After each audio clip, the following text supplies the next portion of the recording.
Sebanyak 2 rudal anti-tank ditembakkan ke kibbutz Manara di Galilea pada Senin 10 Juni 2024. Kelompok Hizbullah Lebanon mengaku bertanggung jawab atas serangan tersebut. Media Israel Yediot Ahronot melaporkan tidak ada korban jiwa dalam insiden Senin pagi. Sejauh ini juga tidak ada kerusakan yang diketahui. Sementara itu Hizbullah mengaku sengaja menargetkan bangunan tempat tentara pendudukan yang ditempatkan di koloni Al-Manara dan Yaraun.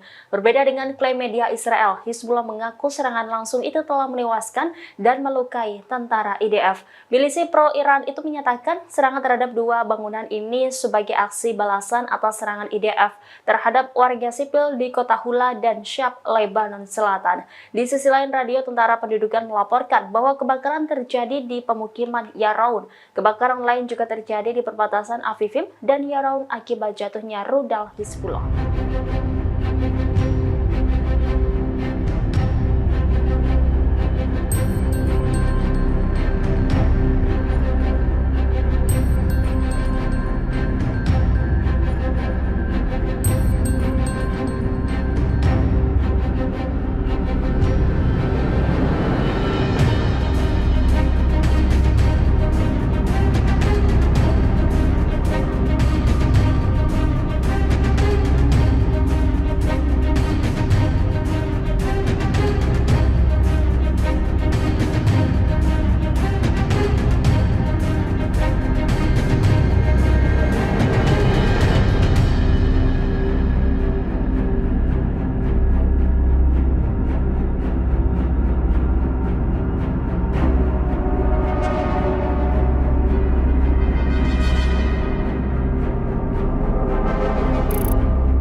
Download Tribun X sekarang, menghadirkan lokal menjadi Indonesia.